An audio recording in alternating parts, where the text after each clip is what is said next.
Morning girls, मैं doctor Manisha Batwal, सह आचार्य गृह विज्ञान।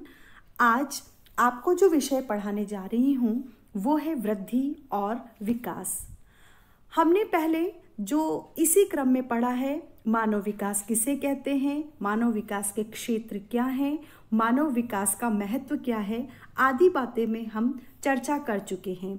आज हम जो पढ़ने जा रहे हैं वो विषय है वृद्धि और विकास। सुनने में ये दोनों शब्द एक समान दिखते हैं, एक जैसे लगते हैं, किंतु इनमें पर्याप्त भिन्नता पाई जाती है। सबसे पहले हम देखते हैं वृद्धि किसे कहते हैं। वृद्धि का सामान्य अर्थ होता है बढ़ना या फैलना, परंतु बाल विकास एवं बाल मनोविज्ञान की दृष्टि से वृद्धि का तात्पर्य उन संरचनात्मक शारीरिक परिवर्तनों से है जो एक व्यक्ति में परिपक्वता के दौरान चलने वाले क्रम में होता है, अर्थात जिनमें ऊर्ध्वमुखी बढ़वार होती है, उसे हम वृद्धि कहते हैं। अतः यह व्यक्ति की लंबाई, आकार और वजन से संबंधित है, उसे हम वृद्धि कहते हैं। वृद्धि को और गहराई से समझने के लिए इसमें हम कुछ बिंदुओं का अध्ययन करते हैं। वृद्धि जो है विकास का ही एक घटक है। वृद्धि मात्रात्मक होती है, जिसे कि नापा जा सकता है। वृद्धि जो है वो देखी जा सकती है, हम उसको आंखों से देख सकते हैं कि व्यक्ति की इतनी लंबाई बढ़ी है, बच्चे का आकार में ये परिवर्तन हुआ है, बच्चे का वजन इतना बड़ा है, इसलिए वृद्धि को हम देख सकते हैं। दूसरा, वृद्धि को नापा जा सकता है। कैसे नापा जा सकता है? बच्चे की लंबाई प्रति माह या प्रति वर्ष कितनी बढ़ रही है, इसको हम आसानी से नाप सकते हैं। तभी वो शेषवावस्था तक, किशोरावस्था तक कितना बड़ा हो जाता है, ये वृद्धि के अंतर्गत आता है। भ्रूणावस्था में भी वृद्धि की गति तीव्रतम होती है। जब बच्चा माँ के गर्भ में होता है, उस समय जो वृद्धि की गति होती है वो तीव्र होती है निश्चित रूप से। इसीलिए बच्चा 9 माह के अंदर एक पूरे कोशिका से पूरे भ्रूण के अंदर या पूरे बच्चे के रूप में परिवर्तित हो जाता है। शेषवावस्था एवं बाल्यावस्था में भी वृद्धि की दर तीव्र होती है। किशोरावस्था में भी वृद्धि की गति तीव्र फिर मंद हो जाती है। इसका मतलब क्या होता है? जन्म लेने के बाद से लेकर के किशोरावस्था तक गति तीव्र चलती है, उसके बाद में उत्तर किशोरावस्था जैसे आती है, उस समय वृद्धि की गति में थोड़ी कमी आ जाती है। परिपक्वावस्था के बाद वृद्धि की गति शून्य हो जाती है। जब व्यक्ति पूरा परिपक्व हो जाता है, मैच्योर हो जाता है, वयस्क हो जाता है, उसके बाद उसकी लंबाई आदि के अंदर वृद्धि नहीं होती है। वृद्धि से शारीरिक एवं संरचनात्मक परिवर्तन होता है। वृद्धि कहाँ से संबंधित है? उसके शरीर की लंबाई, वजन, भार, इन सब में क्या परिवर्तन हो रहा है, ये वृद्धि से ही हमें पता पड़ता है। इसी वृद्धि जो है वो शारीरिक एवं संरचनात्मक परिवर्तनों से संबंधित है। साथ ही वृद्धि के अंदर आकार, वजन और लंबाई के भी वृद्धि के अंतर्गत ही आता है।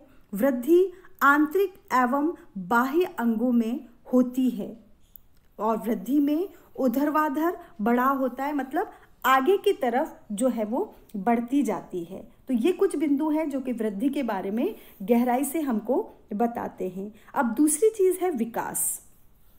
विकास एक सार्वभौमिक प्रक्रिया है जो जन्म से लेकर मृत्यु पर्यंत तक अविराम गति से चलती रहती है। हाँ, विकास की प्रक्रिया विभिन्न अवस्थाओं में भिन्न भिन्न रहती है। जब शिशु के शारीरिक अंगों में वृद्धि होती है तो विकास भी होता है।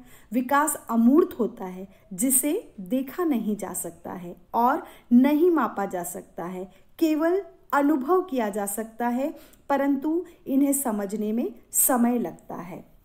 इसका मतलब यह है, वृद्धि को जिस तरह से हम देख सकते हैं और नाप सकते हैं, विकास इसका बिल्कुल अपोजिट है। विकास शरीर के अंदर होता है लेकिन वो दिखाई नहीं देता है, उसे नापा नहीं जा सकता है। जेम्स ड्रेवर एक मनोवैज्ञानिक हैं, वो विकास को परिभाषित करते हुए कहते हैं कि विकास वह दशा है जो प्रगतिशील परिवर्तन के रूप में प्राणी में सतत रूप से व्यक्त होता है। ये प्रगतिशील परिवर्तन किसी भी प्राणी में भ्रूणावस्था से लेकर प्रौढ़ावस्था तक होता है।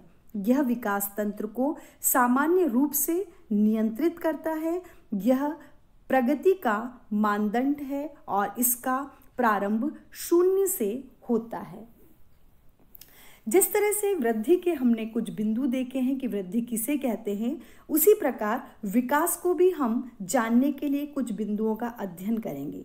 सबसे पहला, विकास एक सार्वभौमिक प्रक्रिया है, यानी विकास सभी के अंदर होता है लेकिन वह अमूर्त होता है, जिसे दिखाई नहीं देता है वो।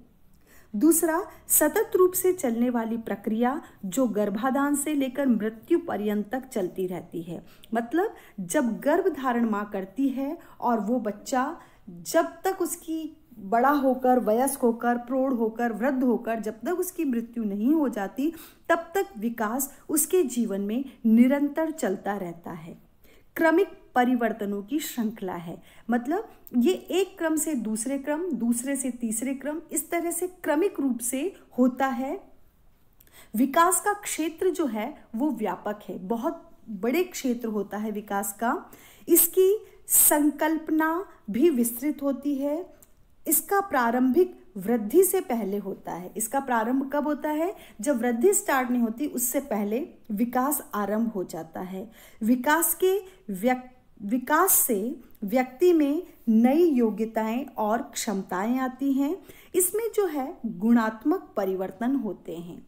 मतलब मुख्य रूप से वृद्धि के अंदर मात्रात्मक परिवर्तन होते हैं और विकास के अंदर गुणात्मक परिवर्तन होते हैं। ये विकास और वृद्धि के बारे में मुख्य बात हमने जानी है।